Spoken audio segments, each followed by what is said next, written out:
Bem, hoje nós vamos falar sobre o elemento de conexão que diz respeito à matéria das obrigações estabelecidas principalmente, especialmente por força de acordos e negócios jurídicos. A Lei de Introdução às Normas do Direito Brasileiro, ela contempla dois artigos que são bastante polemizados pela doutrina em direito internacional, e é óbvio que quando falamos em contratos, que é a principal categoria dos negócios jurídicos, embora não seja a única, logo nos vem à mente o problema das discussões contratuais, né? Os debates contratuais que podem advir por conta de um conflito de interesses entre os contratantes. Claro, nós podemos ter outros negócios jurídicos, como vocês já estudaram no curso, como é o caso do divórcio consensual, como é o caso da partilha consensual entre sócios ou entre herdeiros, mas, sem sombra de dúvidas, o que mais aflige na prática é a questão dos contratos. Por quê? Porque a experiência demonstra que não só no Brasil, como na grande maioria dos países, existe um problema muito grande no que diz respeito à celeridade dos processos judiciais, em especial quando se trabalha com questões que envolvem interpretação de cláusulas contratuais. E essa celeridade de processos judiciais muitas vezes inviabiliza ou engessa determinados negócios que, pela rapidez que a sociedade contemporânea exige, devem ser concluídos, executados e extintos com a máxima brevidade. Nós vivemos hoje num mundo onde não apenas os produtos industriais, mas também os serviços, com destaque para os serviços estéticos e os serviços de entretenimento, e também ainda a questão da informação, se tornam ativos econômicos valiosíssimos.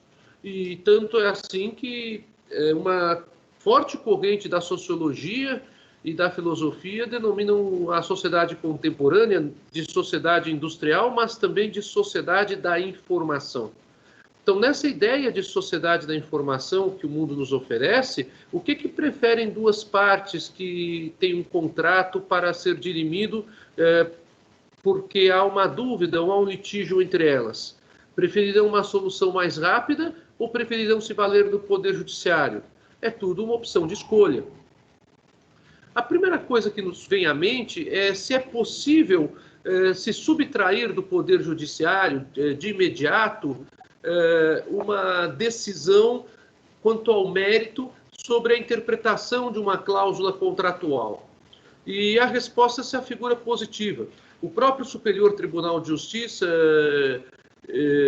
já entendeu, e com muita propriedade, que a arbitragem internacional é um meio de solução adequada de conflitos, que não significa em total subtração do poder judiciário, até mesmo porque a chamada cláusula de compromisso arbitral, que existe tanto para contratos privados internos como para contratos internacionais privados, pode ser aplicada porque as partes, em razão do princípio da autonomia da vontade, acabaram assim decidindo. Eu me refiro ao princípio da autonomia da vontade porque esta continua sendo a grande nomenclatura utilizada pela doutrina internacional. Muito embora para nós, no direito brasileiro, inspirados no modelo italiano e no modelo francês, nós tenhamos evoluído para uma autonomia privada e, posteriormente, para aquilo que hoje se chama de autodeterminação. A ideia de autodeterminação ela é muito mais utilizada quando se fala de contratos eletrônicos, muito mais do que a ideia de autonomia da vontade, que vem sendo ainda tradicionalmente utilizada para outras formas contratuais. Bem, o STJ ele não viu que haveria violação ao artigo 5º da Constituição no que se refere à possibilidade de reconhecimento de compromisso internacional. O que é esta ideia que estou me referindo? O artigo 5º da Constituição estabelece um princípio que vocês estudaram durante o curso, que é um princípio bastante importante, que é o princípio da inafastabilidade do provimento jurisdicional. Ou, como alguns querem dizer mais simplesmente, inafastabilidade do poder judiciário, né? É o inciso 36 do artigo 5º da Constituição. Esse inciso 36 do artigo 5º assegura a todos o direito de recorrer ao Poder Judiciário quando se sentirem ameaçados com relação a algum direito que tenham, ou, eventualmente, quando se sintam vitimados por alguma lesão de direito. O artigo 5º, inciso 36, então, estabelece o princípio da inafastabilidade, o que garante a toda pessoa física ou jurídica de direito nacional ou estrangeiro o acesso à justiça. O que ocorre é que há no compromisso uma técnica diferente de solução das obrigações, como vocês estudaram em direito obrigacional. O que se entende por compromisso? Compromisso seria justamente uma figura de pagamento indireto, ao que o direito civil trabalha, por meio da qual é nomeado um árbitro, ou são nomeados árbitros privados para dirimir determinado conflito de interesses entre os contratantes, entre os negociantes. O compromisso, ele, então, pode perfeitamente ser realizado. No nosso direito interno, nós temos, inclusive, uma legislação própria, uma legislação específica sobre a ideia do compromisso, que é a Lei 9.307, de 96. Esta Lei 9.307, de 96, que é a chamada Lei da Arbitragem, ela trabalha com o princípio da autonomia privada de forma ampla, de forma extensa. E ela possibilita, nos artigos 31 a 34, que a decisão final dos árbitros tenha os mesmos efeitos de uma sentença estatal. E, mais do que isso, a decisão final dos árbitros, além de ter os mesmos efeitos que uma sentença estatal, ela passa a ter o valor de um título executivo. Mas é óbvio que, muito embora não se tenha aqui toda a instrução presidida por um juiz togado, pelo Estado juiz, é óbvio que não se tenha o acompanhamento desde o início desse conflito de interesses pelo Estado juiz, que o Estado juiz ele é instado para que esse título tenha força de título executivo. Para isso, o Estado juiz ele deverá fazer a homologação da sentença arbitral. A própria Lei 9.307 de 96 trabalha com esse tema nos artigos aos quais eu me referi, no 31 ao 34, ao 35. E então, o que sobrará para o Estado juiz ao analisar uma decisão arbitral? O juízo de delibação. Isto é, o Estado juiz ele simplesmente apreciará se os requisitos formais daquela arbitragem foram observados ou não. Esse atendimento dos requisitos formais da arbitragem é suficiente para que se homologue a sentença arbitral. Assim, o Estado juiz ele não tem interesse quando a forma é preenchida, quando os requisitos legais da chamada cláusula arbitral são atendidos, para discutir o mérito, para verificar os argumentos das partes. Não compete ao Estado juiz fazer uma revisão do conteúdo da arbitragem em si, mas sim a trabalhar com uma ideia pura e simples de juízo de delibação. Essa ideia do juízo de delibação sofreu fortes resistências quando a nossa lei, a 9.307 de 96, entrou em vigor, em especial no direito do consumidor. Porque no direito do consumidor existe, sim, um artigo que estabelece que é abusiva a cláusula que fixa a subordinação obrigatória das questões do contrato à arbitragem, a chamada cláusula compulsória de arbitragem. Os autores consumeristas que se debruçaram sobre o tema, logo depois que o Código Brasileiro de Defesa do Consumidor entrou em vigor, em 11 de março de 91, sustentavam, em corrente bastante majoritária, quase unânime à época, que essa cláusula compulsória de arbitragem significaria uma espécie de nulidade absoluta, que é justamente a sanção que o Código de Defesa do Consumidor estabelece para esses tipos de cláusula. E por conta disso, vários consumeristas se insurgiram desfavoravelmente à aplicação da Lei 9.307 de 96 para a adoção da chamada cláusula de arbitragem.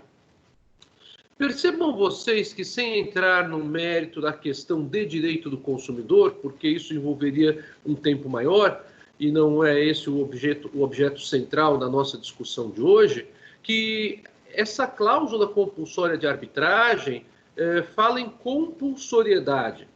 Não é uma simples cláusula de arbitragem. Realmente eu não posso, no Código de Defesa do Consumidor, submeter o consumidor à arbitragem por uma cláusula que isso seja remetido, inviabilizando ao consumidor o acesso ao Poder Judiciário.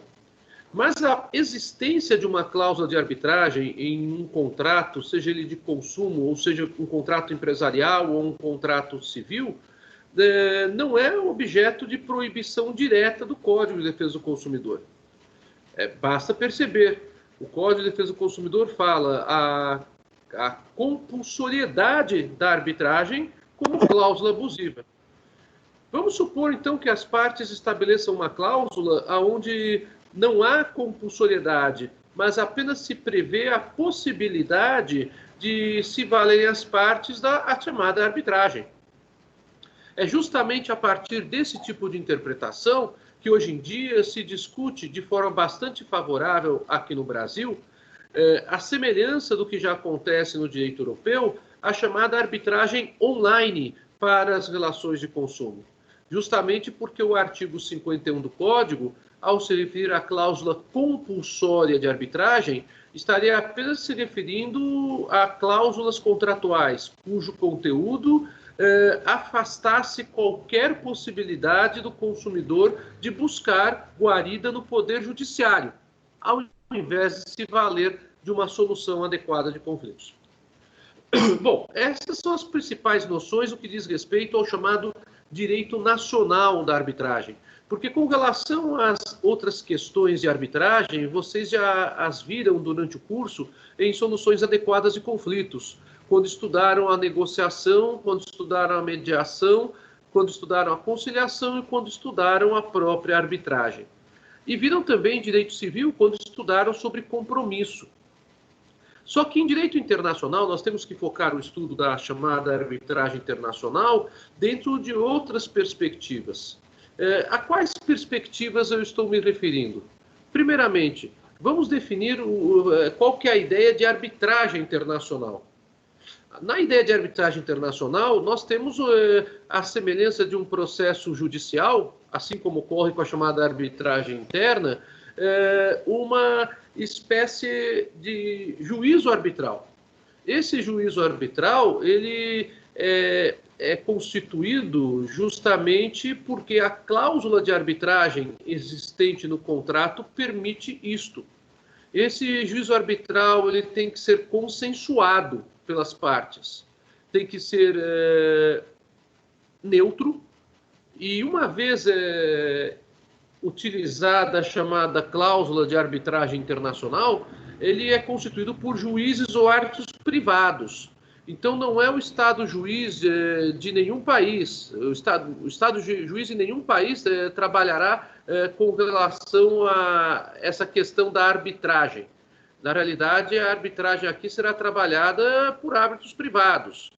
Então, vamos supor que uma empresa espanhola contrate uma determinada empresa de consultoria brasileira e se estabeleçam determinadas cláusulas nesse contrato, e uma delas diz respeito ao local da prestação de serviços, que seria em Madrid, na Espanha.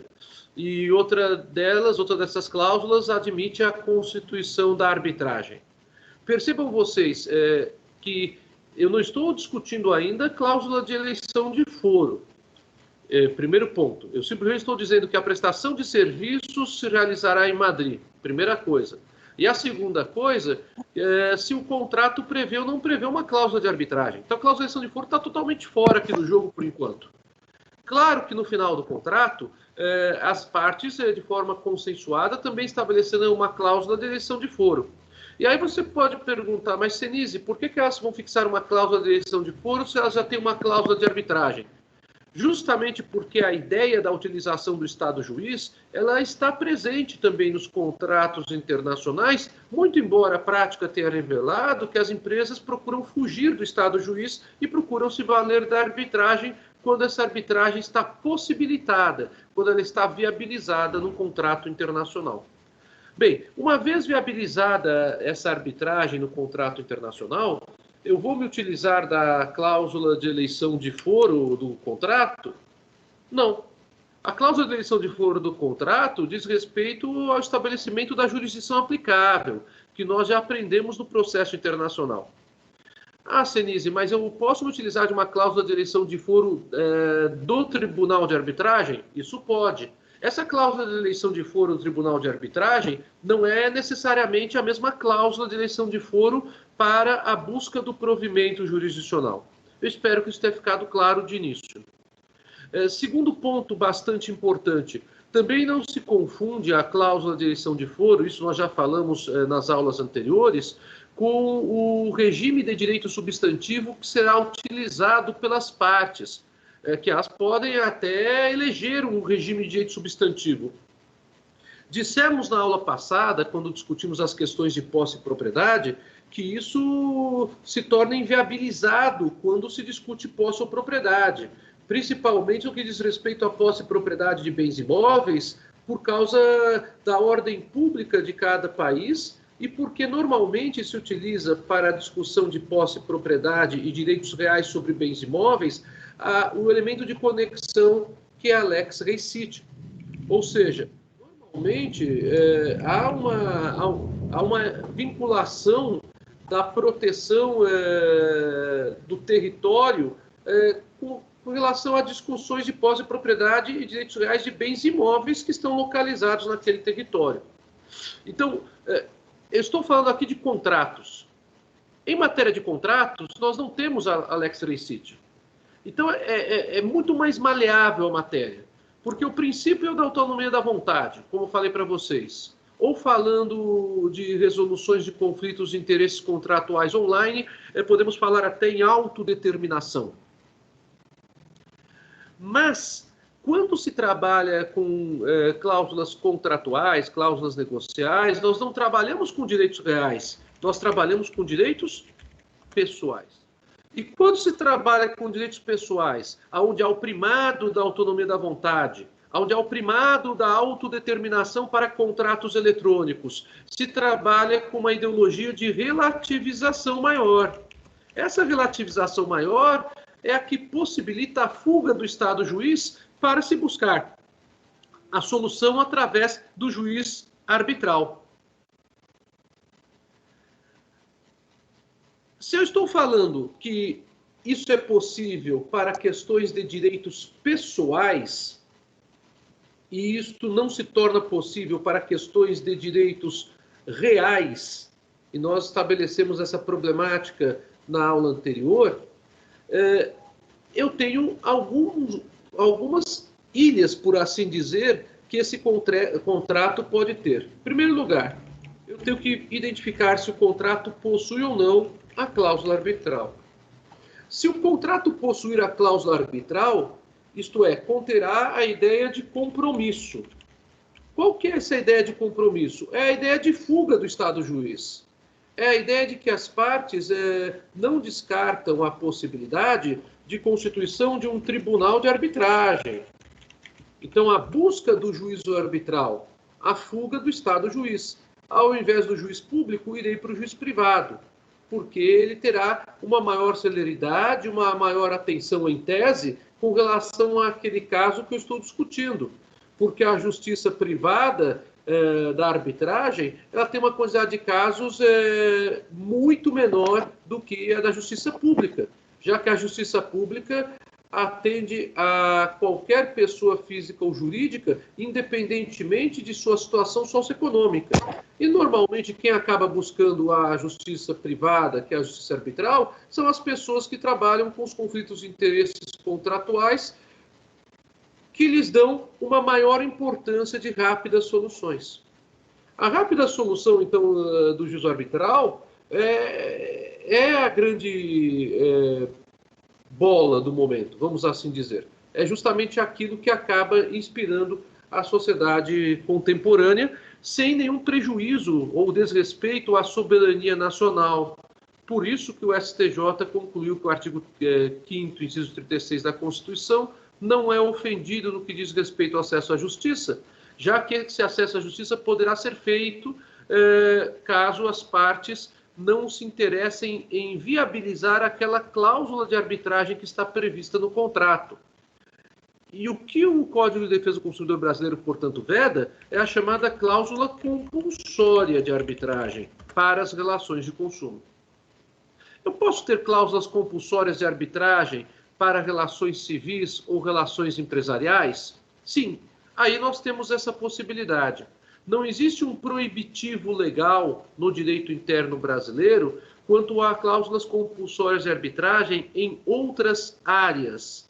Nós temos apenas essa ideia de cláusula abusiva escrita no direito positivo brasileiro quanto à compulsoriedade da arbitragem nas relações de consumo. Mas volto a insistir, se houver a previsão de uma cláusula de arbitragem que não esteja colocada como compulsória nas relações de consumo, ela poderá ser exercida. Uma terceira questão, além dessa ideia de cláusula compulsória e não compulsória de arbitragem. E se o contrato não prever, não estabelecer qualquer consideração sobre uma cláusula de arbitragem? Não há problema nenhum. As partes poderão procurar uma definição mais célere da questão, buscando, de forma consensuada, estabelecer uma cláusula posterior de compromisso. Valendo-se, então, através dos seus próprios atos inequívocos em busca do juízo arbitral, dessa ideia de que queremos um compromisso arbitral e não a busca do processo judicial. Essa maior celeridade, essa maior possibilidade se traz, então, quando se fala em cláusula de arbitragem. Bom, mais uma vez, não se confunde cláusula de arbitragem com cláusula de eleição de foro. A cláusula de eleição de foro é aquela cláusula de eleição de foro do Estado juiz, levando-se em conta qual é o órgão do Poder Judiciário que teria competência para receber, processar e julgar determinado caso. A cláusula de eleição de foro, ela pode dizer respeito tanto a questões de contratos que sejam aplicadas apenas normas do direito interno, então aí não há direito internacional, mas há apenas direito civil, direito empresarial, direito do trabalho ou direito do consumidor, como podem ser cláusulas de eleição de foro para se decidir jurisdição, nos termos que nós já conversamos bastante, e foi o principal objeto, inclusive, dos trabalhos que vocês fizeram para avaliação do primeiro bimestre. Essa cláusula de eleição de foro, que normalmente está no contrato, ela não diz respeito necessariamente ao juízo arbitral. Eu posso ter uma outra cláusula de eleição de foro, que é a cláusula de juízo arbitral. A cláusula de juízo arbitral, ela não se confunde com a cláusula de eleição de foro. Nesta próxima cláusula, própria cláusula, eu posso ter uma ideia de eleição de juízo arbitral de forma diferente da cláusula de eleição de foro que está no próprio contrato internacional. Vejam como o contrato internacional, então, adquire uma maior complexidade, passo a passo, com cada elemento que se coloca nele. A cláusula de juízo arbitral ela pode eleger num tipo de contratação internacional qual seria o tribunal de arbitragem que seria buscado pelas partes para discutir essa situação. Uma das câmaras arbitrais mais antigas do mundo, por exemplo, é a de Paris. O Tribunal de Arbitragem de Paris é muito famoso e poderia ser uma câmara utilizada. Mas nós temos também câmaras de arbitragem na Espanha, no Brasil, no caso daquele exemplo que eu mencionei para vocês. Vamos supor que naquele exemplo que eu mencionei para vocês, houvesse essa cláusula viabilizando a arbitragem, mas se estabelecesse que o juízo arbitral que seria escolhido seria o do Tribunal de Arbitragem de Paris. Aí alguém poderia falar, Senise, não tem nada a ver, um é espanhol, uma empresa espanhola, outra empresa é brasileira, prestação de serviços em Madrid, e eles podem ter como cláusula de eleição de foro uma corte de arbitragem na França? Não é um proibitivo, por conta daquela ideia de disponibilidade de direitos que os direitos pessoais trazem, por conta do princípio da autonomia da vontade nas relações internacionais. Nossa, Senise, mas isso não tem nada a ver com as regras de jurisdição que você ensinou para a gente. Não tem mesmo. Porque a gente está trabalhando com uma outra ideia, que é a ideia consensuada do Tribunal de Arbitragem. E aí eu posso ter, sim, uma cláusula de juízo arbitral totalmente diferente de uma cláusula de eleição de foro no que diz respeito ao local, que será o do juízo responsabilizado para receber, processar e julgar determinada questão. E há ainda aquela outra cláusula que eu falei para vocês, que é a cláusula de eleição de direito material.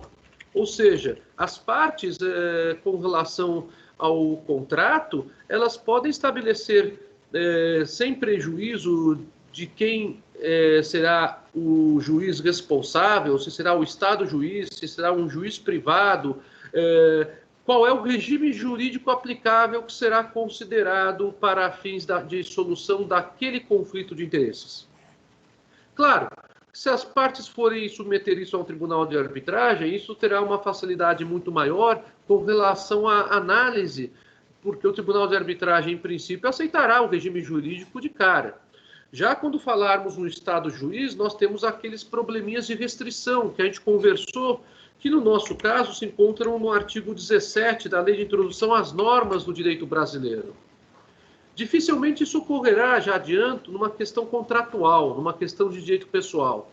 Mas o artigo 17 limita a utilização de determinadas normas quando elas possam ofender a soberania nacional, a ordem pública e a ideia de moral ou bons costumes internacionais.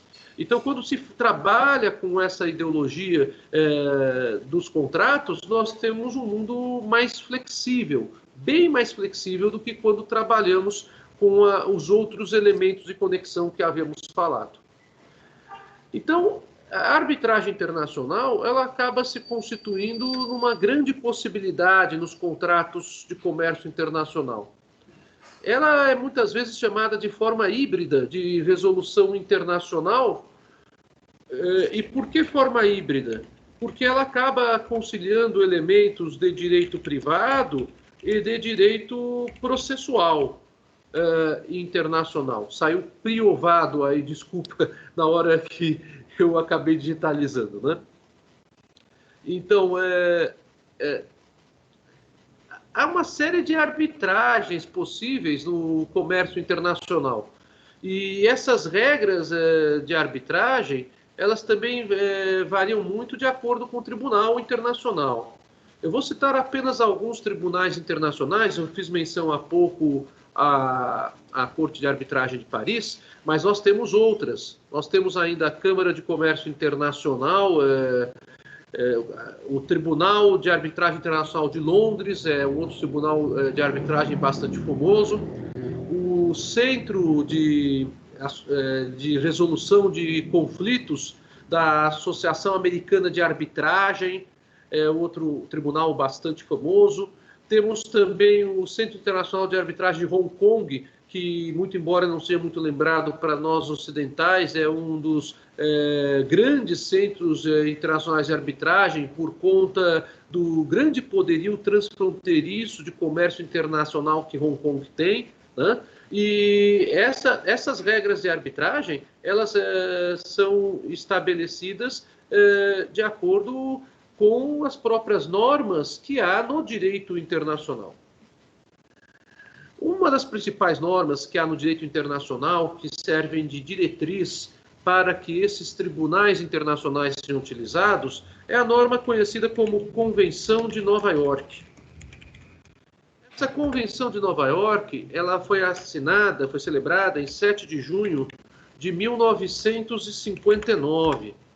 E ela trabalha justamente com a primeira ideia de que as sentenças arbitrais podem ser aplicadas na grande maioria dos estados que integram a sociedade internacional.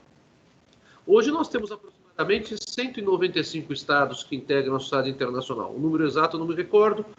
Há uma polêmica quanto ainda a pedidos de reconhecimento de 2 ou 3 estados perante a sociedade internacional, mas aproximadamente 195. Então, quantos estados assinaram e ratificaram essa Convenção de Nova York, inclusive o Brasil? 150.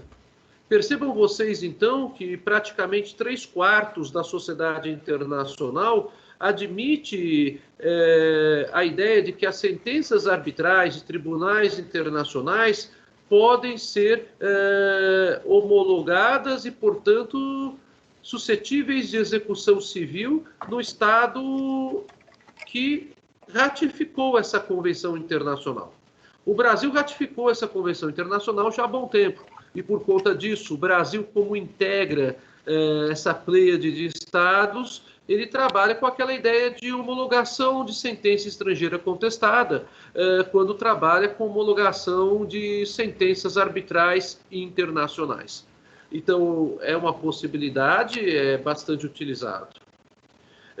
Quais são os benefícios que a arbitragem internacional traz com relação a esses conflitos de interesses envolvendo as partes? O primeiro benefício é óbvio, é a celeridade, que foi a primeira coisa que eu falei aqui para vocês, para justificar a preferência pela arbitragem internacional, ao invés das partes se utilizarem do processo judicial. O segundo benefício é que a arbitragem internacional, ela pode, muitas vezes, por incrível que pareça, ter um menor custo do que processos judiciais tradicionais. Isso decorre de uma série de despesas que não são apenas as despesas processuais tradicionais, mas também todas aquelas despesas que fazem com que as partes venham a se dirigir a tribunais de países diferentes para discutir, às vezes, conflito negativo e conflito positivo de jurisdição internacional. Então, é bastante interessante também essa ideia. Outra razão que poderia justificar por que é preferível a arbitragem internacional, muitas vezes, para esses conflitos de interesses contratuais, é a ideia de que a sobrecarga dos tribunais internos acaba, muitas vezes, fazendo com que haja uma menor atenção para determinados casos. Isso eu falei há poucos minutos atrás. E isso faz com que, muitas vezes, a falta da maior atenção ao caso gere um pequeno déficit ou um déficit maior de qualidade do provimento jurisdicional. Isso não é culpa do juiz público, isso não é culpa de maneira nenhuma da qualidade dos juízes. Isso diz respeito a um problema de sobrecarga, realmente, que há no judiciário, que fica cada vez mais assoberbado, inclusive, e pressionado por orientações do Conselho Nacional de Justiça, que são legítimas, por favor, não pensem que eu discordo delas, mas aquelas orientações de se atingirem metas de produção, no que diz respeito a número de sentenças a serem proferidas por cada juízo. A arbitragem internacional, ela tem uma outra vantagem ainda. ela não deixa as partes interessadas na resolução do litígio enquadradas pelos seus advogados, ou seja, a defesa técnica ela aflora de uma maneira quase que total no processo estatal.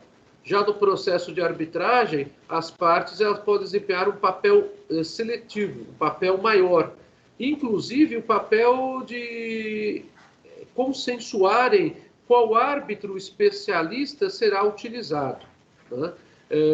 Então, se não houver impugnação das partes quanto ao árbitro especialista que é por elas indicado, ou eventualmente colocado à disposição pelo Tribunal de Arbitragem Internacional para que sirva de relator para o processo de arbitragem dessas partes, esse árbitro é que tocará as coisas para frente, dentro de uma presunção de neutralidade, vamos chamar aqui de imparcialidade, para simplificar a compreensão.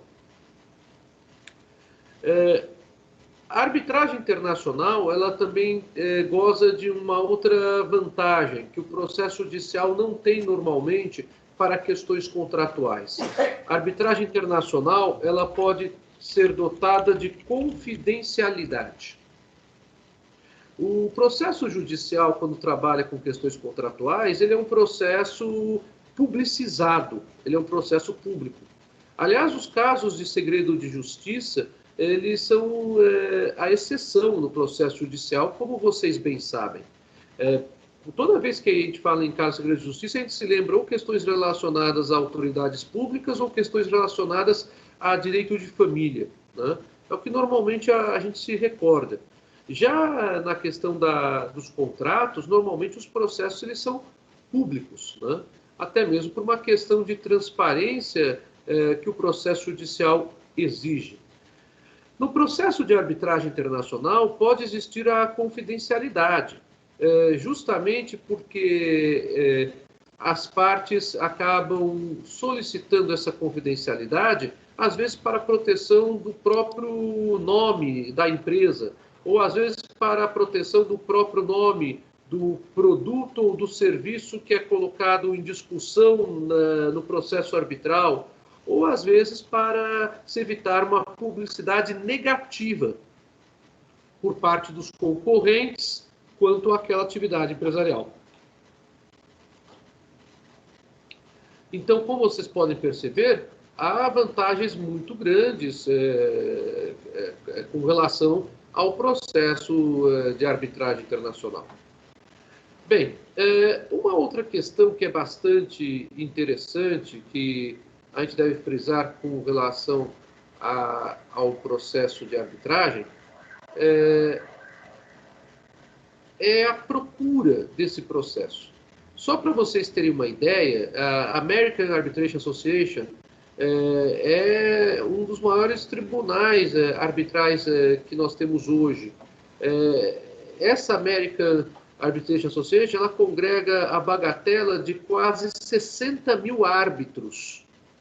É isso que estou falando, 60 mil árbitros. É uma cidade de porte médio de árbitros. Imaginem vocês, justamente para discutirem essas questões que são relativas a compromissos arbitrais. Então, a força da arbitragem ela é muito grande, né? Aqui no Brasil, nós temos várias cortes arbitrais. Uma delas é a Câmara de Comércio Brasil-Canadá, que desde 1978 se dedica a essa situação de soluções adequadas de conflitos contratuais. Nós também temos a Câmara de Comércio Brasil-Estados Unidos, que também desenvolve um trabalho gigantesco com relação a isso. A ANCHAM. A ANCHAM ela fica, inclusive, sediada aqui, se não me falha a memória, na Zona Sul de São Paulo, no bairro da Chácara Santo Antônio, se não me falha a memória, né? E realiza bons eventos jurídicos, caso vocês queiram um dia assistir alguma palestra ou algum seminário sobre algum tema. A ANCHAM ela tem prestado também serviços jurídicos bastante interessantes quanto ao meio acadêmico e para os profissionais que ela congrega e para estudantes, né? Então, vocês querendo, você pode também trabalhar com relação a esse tipo de situação.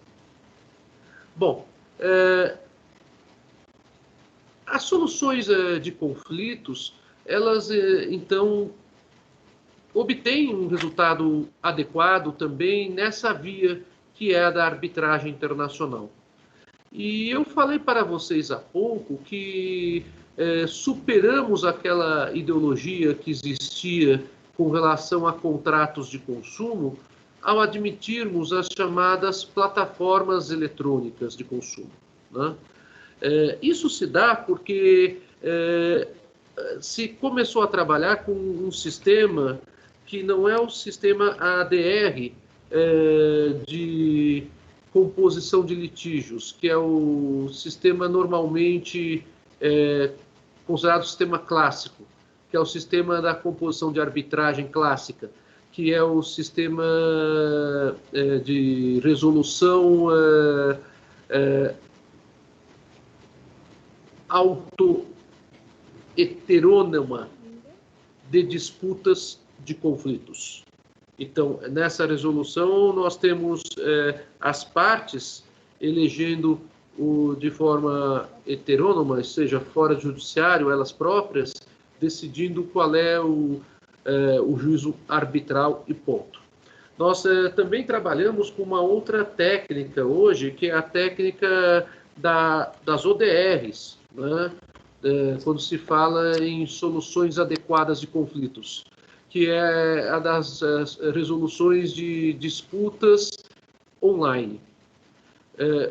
Isso é bastante importante, bastante significativo e tem um alcance muito grande, não apenas no direito civil e no direito empresarial, mas especialmente no direito do consumidor, né? A nossa legislação, ela não tem nenhum proibitivo com relação às ODRs, inclusive para direito do consumidor. Pelo contrário, se vocês procurarem no próprio site do governo federal, na Secretaria Nacional de Consumo, vocês verão ali uma plataforma que é a consumidor.gov, em que inicialmente se trabalhava com orientações para os consumidores e se trabalhava até com uma ideia ainda inicial de soluções adequadas de conflitos, que agora está evoluindo para um estágio maior com plataforma online pública de soluções extrajudiciais de conflitos de consumo. Muito interessante essa iniciativa do secretário nacional de consumidor, que é o Luciano Tim, que deixou a Secretaria Nacional de Consumo há pouco tempo, com o pedido de demissão do ex-ministro da Justiça, Sérgio Moro. O professor Luciano Tim, inclusive, é professor da Fundação Getúlio Vargas, aqui em São Paulo, e é um dos grandes nomes que nós temos no direito econômico. E ele foi convidado pelo Sérgio Moro para ocupar a cadeira de secretário nacional do consumidor e ficou ali enquanto o ex-ministro Sérgio Moro foi ministro da Justiça e da Segurança Pública.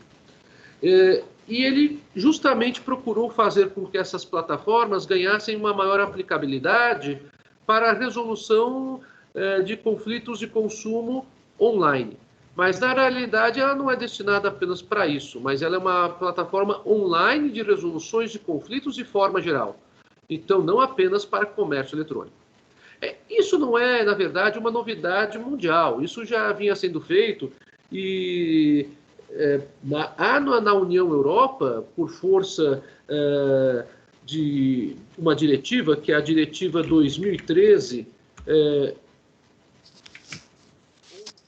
da União Europa, um regramento sobre a plataforma de resolução de litígios de consumo, tá? E isso também acabou se estendendo para várias leis. Portugal, por exemplo, tem lei com relação a isso, da mesma forma a Itália, da mesma forma a França. Então, essa ideia de resolução de litígios contratuais de consumo também acabou servindo para a arbitragem nacional e para a arbitragem internacional. Bem, agora, se as partes não quiserem de maneira nenhuma se valerem da arbitragem, parece que tem um som ligado aí ao fundo. Se as partes não quiserem se valer de maneira nenhuma da arbitragem, deixe-me só verificar quem está com o microfone ligado aqui. Tem alguma outra ligado aí de gravação de perfil metálico ou não?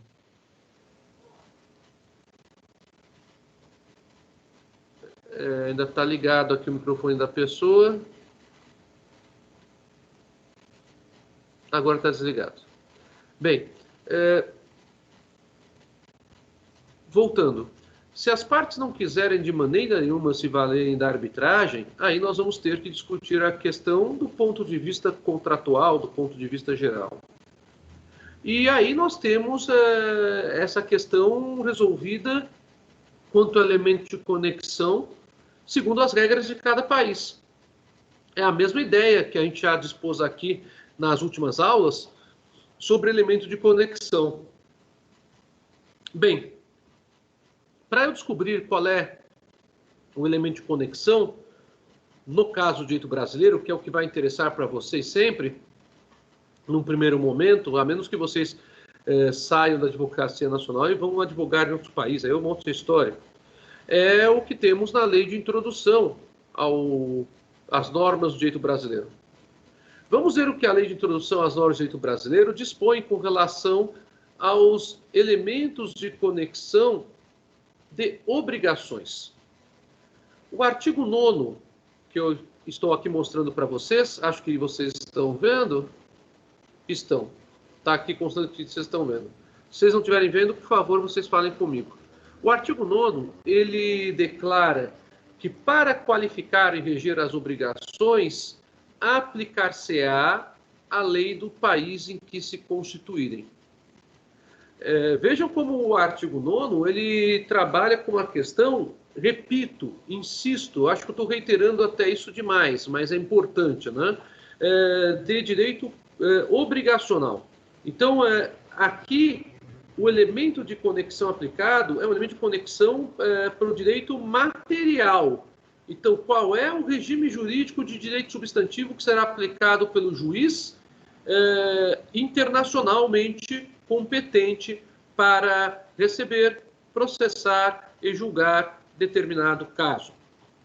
Aí estamos no artigo 8º falando do Estado juiz. Voltamos a insistir. Já saímos da órbita da arbitragem. Então, o que diz esse artigo 9º? Voltando a ele, olhem só o que diz a lei do país em que se constituírem, ou seja, o local de constituição da obrigação. O que é este local de constituição da obrigação? Esse local de constituição da obrigação obedece a chamada lex fori. Então, o elemento de conexão que trabalha, em princípio, com a matéria obrigacional é o local de constituição da obrigação. Daí nós temos a seguinte subdivisão da obrigação. Percebam como muda a abordagem quando a gente sai da questão da arbitragem.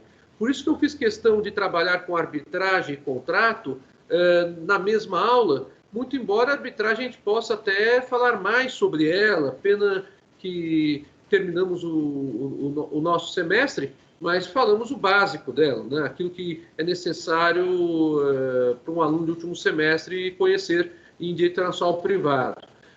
Mas percebam como são dois mundos completamente distintos. Aqui a ideia é a seguinte: bom, se eu vou procurar o Estado juiz, qual que é a lei que tem que ser aplicada? É a lex fori, é o local onde a obrigação foi constituída. E aí nós temos duas fontes tradicionais de obrigação. Uma que é das obrigações fixadas pela lei. Essas não são nem obrigações contratuais, são aquelas obrigações legais que, uma vez descumpridas, geram o ato ilícito. E as obrigações legais, uma vez descumpridas, geram atos ilícitos por responsabilidade subjetiva, e nos países que admitem a responsabilidade sem culpa, como é o caso do Brasil, a responsabilidade objetiva. Então já mudou muito a figura, né? Já não estou trabalhando apenas com contratos, percebam vocês. Estou trabalhando com obrigações que podem ser legais E aí nós temos essa situação. Então, aquela obrigação que deveria ser constituída, deveria ser realizada segundo a lei do país, é o que fala o artigo 8º. Aí nós temos aquelas questões que nós aprendemos também em direito obrigacional, quanto ao país em que se constituírem. Às vezes eu tenho uma obrigação que é constituída em um país, mas cujo pagamento deverá se dar em outro país. Às vezes nós temos uma questão do local da obrigação, que é mais raro hoje em dia, mas ainda existe, que muda o próprio sentido das coisas. Quando se fala em obrigação portável, também denominada obrigação portable, né? Vou escrever aqui apenas para lembrar para vocês, né? Que é aquela obrigação que o devedor leva ao domicílio do credor, ou as obrigações quesíveis, ou obrigações querable, que são aquelas obrigações que o credor vai ao domicílio do devedor para receber o pagamento. Além dessas questões de obrigações legais, o artigo 8º também trata, sim, das questões decorrentes de obrigações voluntariamente constituídas, as obrigações voluntárias. E aí, então, nós temos esse primeiro campo de análise. A primeira saída do artigo 8º é a lex fori. A Fernanda tem uma pergunta. Pois não, Fernanda? Pode perguntar. Professor, eu tenho uma dúvida sobre o direito substantivo da arbitragem internacional. Eu trabalhei muito tempo com arbitragem e a gente se deparou com uma pesquisa que eu fiquei, assim, não tinha muita definição no direito brasileiro. Além de você eleger o tribunal arbitral que eventualmente se dará a arbitragem, você pode eleger também o direito substantivo que vai reger a arbitragem. Sim. Só que o que acontece é que a gente não achava de jeito nenhum como o judiciário brasileiro entende essa questão de poder você poder eleger um direito substantivo terceiro que não tem a ver com o local de cumprimento da obrigação. E eu queria te perguntar se você sabe se você já se deparou com essa questão no judiciário brasileiro e como eles tratam essa possibilidade de eleger um direito substantivo de um país terceiro da relação contratual.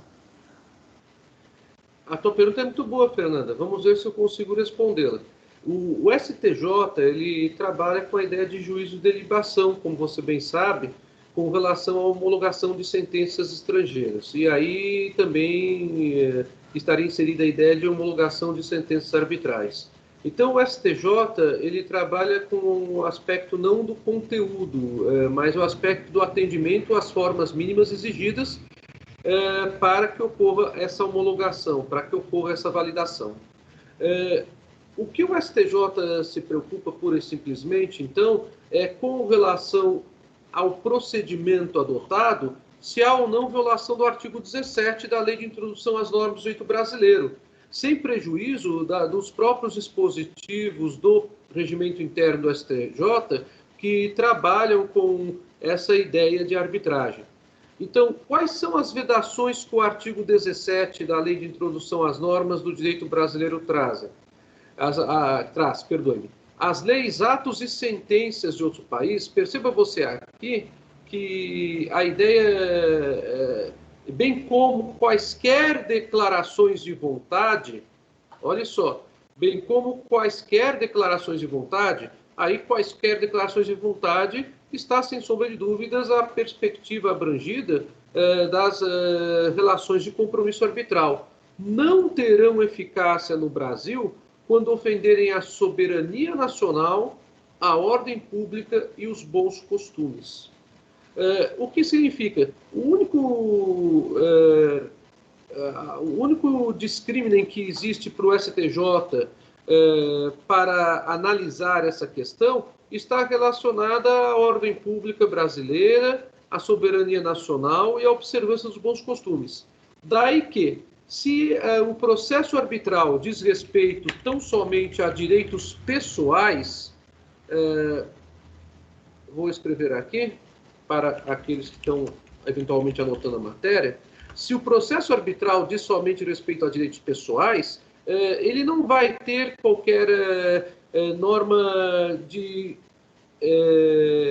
soberania nacional, de ordem pública e de bons costumes, se ele for estritamente relacionado a direitos contratuais, a direitos obrigacionais ex volunta, isto é, negociados. Então, a sentença arbitral, ela pode ter, sim, esse condão de definir um outro direito que não o brasileiro, de direito substantivo, portanto, que trate de matéria contratual.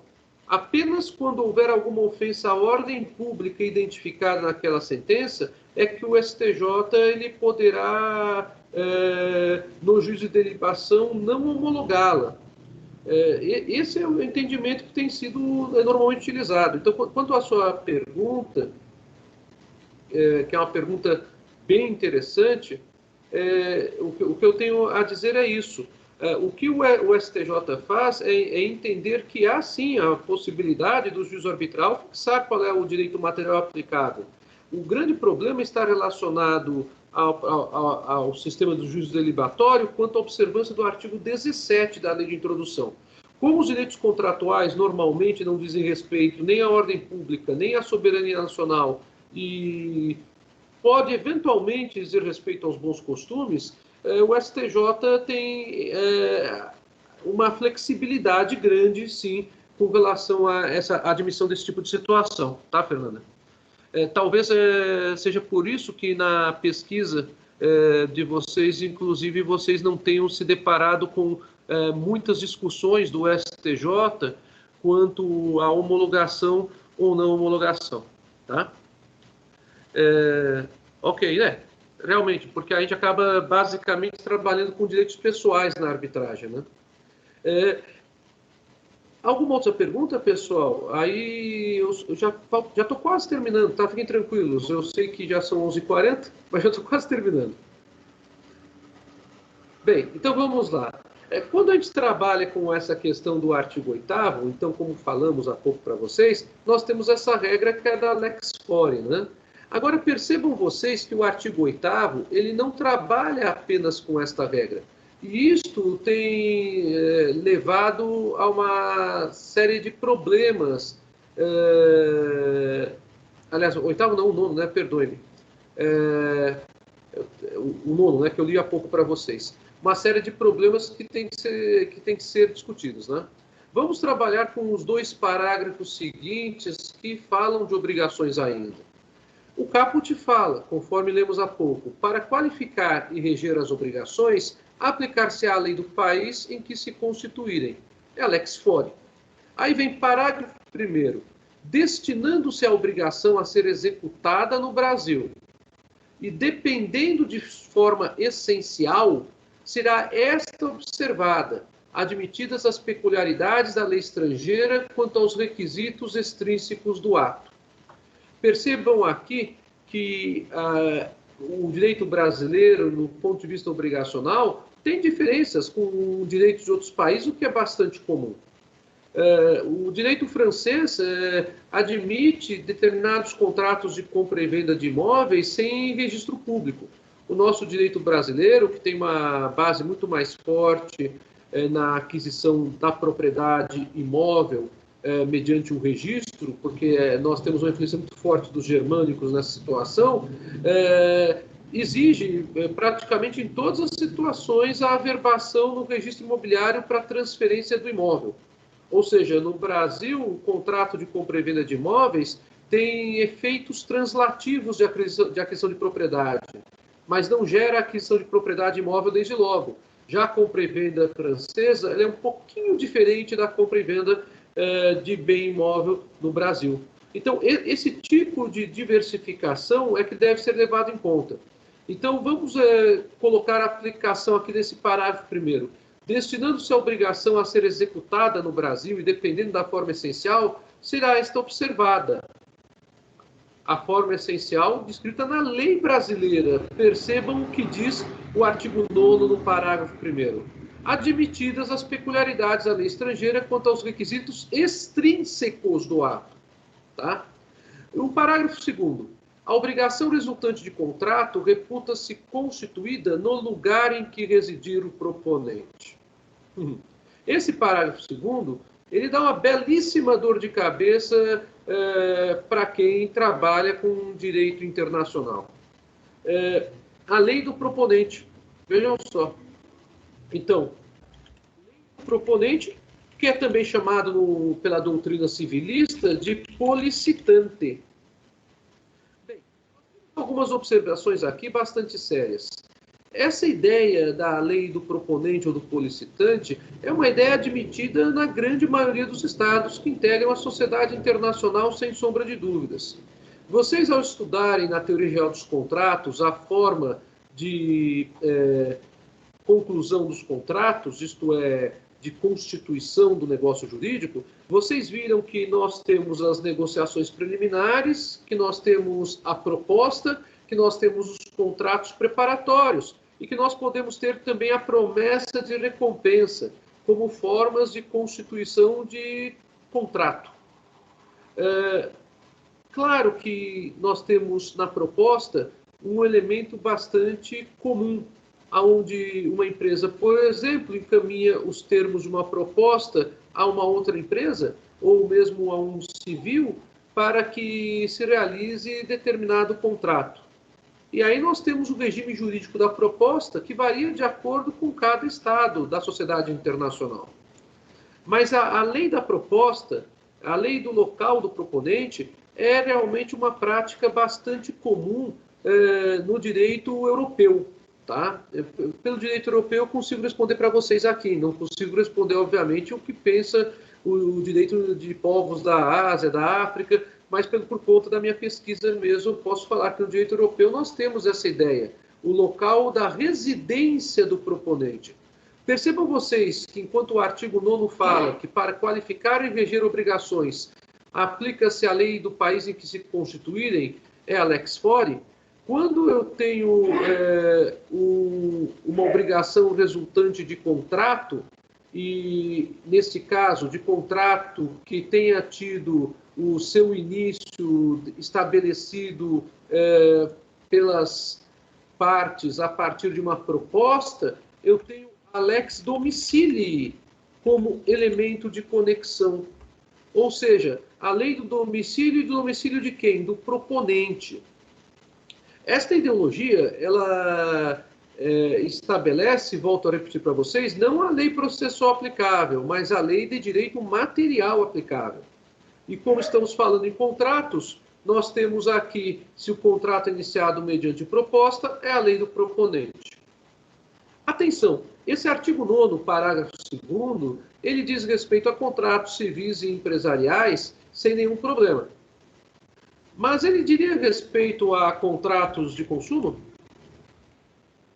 Essa já é uma colocação. E lembrem-se, mais uma vez, o artigo 9º da Lei de Introdução às Normas do Direito Brasileiro estabelece o elemento de conexão para fins de regime jurídico aplicável a partir daquilo que cada Estado oferece. E como nós vimos minutos atrás, até mesmo em homenagem à pergunta que foi feita pela Fernanda, né, nós temos as situações ainda da submissão de casos às cortes de arbitragem internacional, aonde as partes podem, inclusive, eleger no próprio contrato internacional qual que seria a cláusula de direito material aplicável para essa corte internacional, veja, com as limitações apenas que temos para nós, o direito brasileiro, do artigo 17 da Lei de Introdução às Normas do Direito Brasileiro. Bom, como vocês podem perceber, o artigo 9º é um artigo que acaba sendo, na prática, bastante relativizado. E isso gera uma série de polêmicas na doutrina internacional por conta disso. Mas ele é relativizado por quê?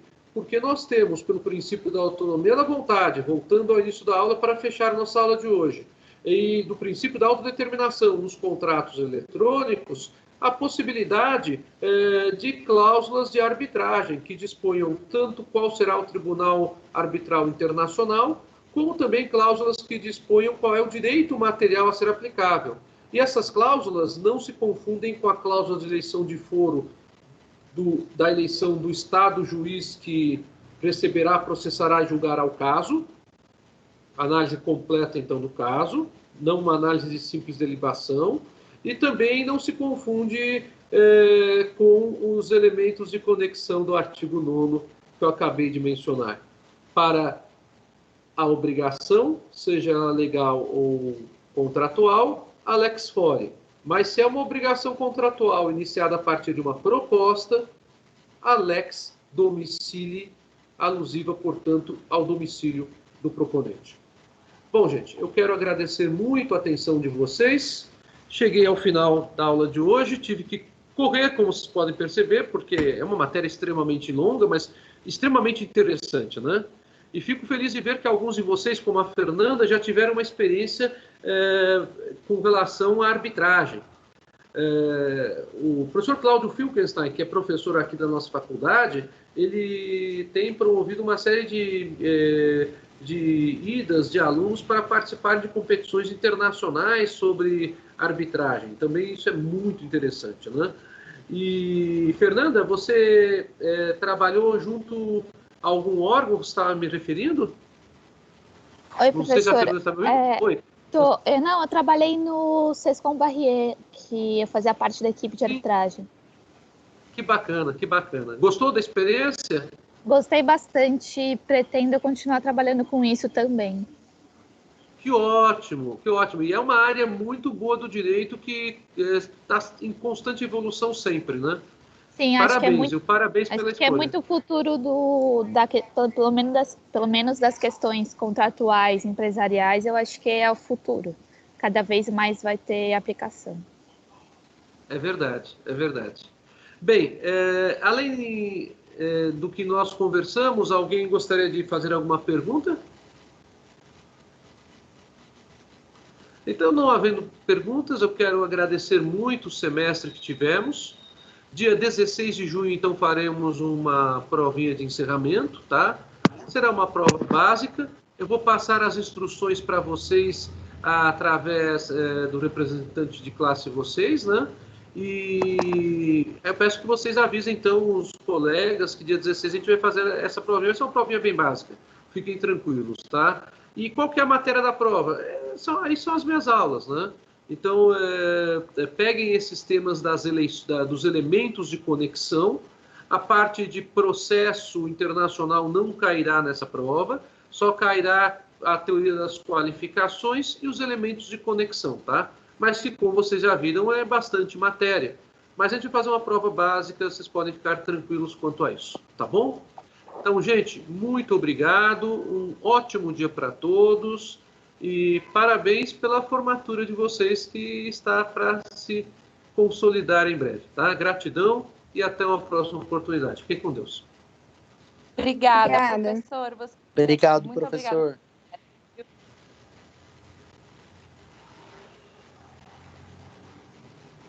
Obrigada, prof. Bom final de semana.